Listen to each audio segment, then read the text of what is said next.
हाँ जी, पिंडी जासो मसेर ते मसेरनियो अज दी व्लॉग विच खुश आमदीद।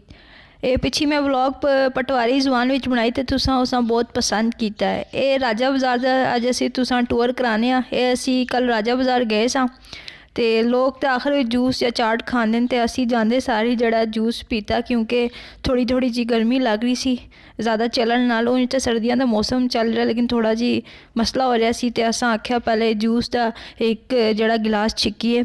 फिर असी गए हाँ ये बर्तन वाले पासे कुछ भांडे शांडे खरीदने सन घरे वास्ते। हाँ जी, फिर असी इत्थे गए हाँ भांडियां वास्ते ते इत्थे भांडे बहुत वधिया वैरायटी दे लगे हुए न। तुसां भी खरीदने तो मैं तुसां रिकमेंड करनी है इसी जगह ते राजा बाज़ार विच आओ तो इत्थों खरीदो। तो जदों मैं व्लॉग बना रही सां तो लोग मेरे तरफ बड़ी अजीब अजीब नज़रां नाल तक रहे सन ते ओह कह रहे सन ये जेड़ा ये पुट्ठे काम के करदी पई, कैमरा ला के अल्लाह जाने साडे नाल की मजाक करदी पई। बड़ी औखी जी व्लॉग बनाई है पर मैं आख्या बनावां ज़रूर।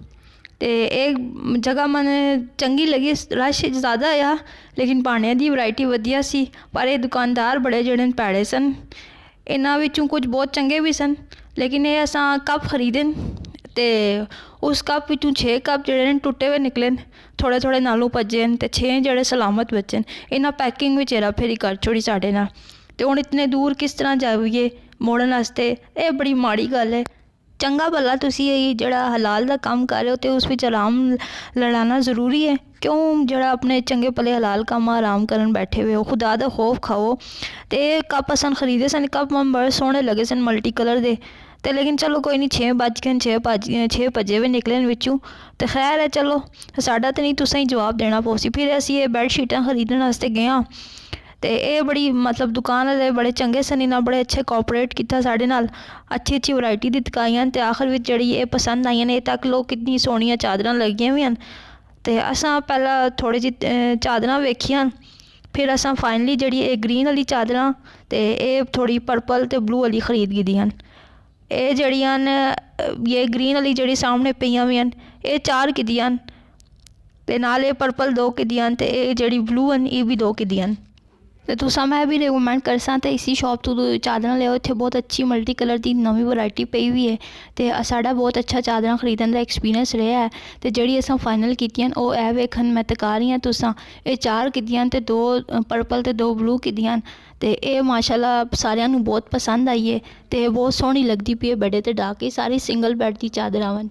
फिर असी होर जड़ा थोड़ी जी शॉपिंग रह गई सी ओह करन वास्ते अगे गए हाँ तो ये तुसी तक लो क्रॉकरी लगी हुई है, भांडे शांडे लगे हुए हैं, सोहने भी लगे हुए हैं तो बहुत अच्छे भी लगे हुए हैं, वैरायटी चंगी है। ये तुसी तको माशाल्लाह बहुत अच्छे जड़े बर्तन लगे हुए हैं इत्थे। इत्थों इस दुकाना तो असां जड़े गिलास खरीदे तो ये मैं तुसां तका रही हाँ। इत्थों असां थोड़ी 2 प्लेटां खरीदियां सन ते गिलास खरीदे सन।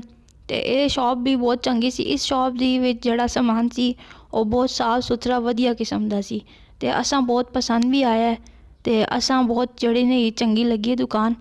तो ए असां जड़े मैं गिलास कीदे न वो भी मैं तुसां हुण तकानी हाँ। ये गिलासां दे जड़े सैट न ये असां ये 6 कीदे न तो दूए वाले गिलास असां 12 खरीदे है। तो मेरा शॉपिंग का एक्सपीरियंस अच्छा रहा है सिवाए वो कप्पां वाले माड़े जे दुकानदारे तो सिवा, क्योंकि उस जड़ा पैकिंग विच हेरा फेरी कीती सी।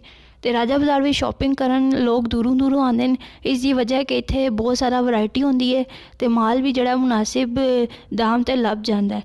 लेकिन एक गल तो तुसां ख्याल रखना है कि इत्थे दुकानदार हेरा फेरी भी कर जाते हैं। तुसां अपनी निगरानी विच माल पैक कराना है तो अपनी निगरानी विच जड़ा समान सारा लैके आना है। तो होर मैं उम्मीद करदी हाँ मेरे मसेर ते मेरी मसेरनियां नूं मेरा ये व्लॉग अज दा पसंद आया होसी। साढ़े प्यार मुहब्बत दी ते सपोर्ट दी बहुत ज़रूरत है। तुसी इसी तरह असां सपोर्ट करते रहे, असां प्यार मुहब्बत देंदे रहे तो असी इस तरह व्लॉग पाते रहो असां।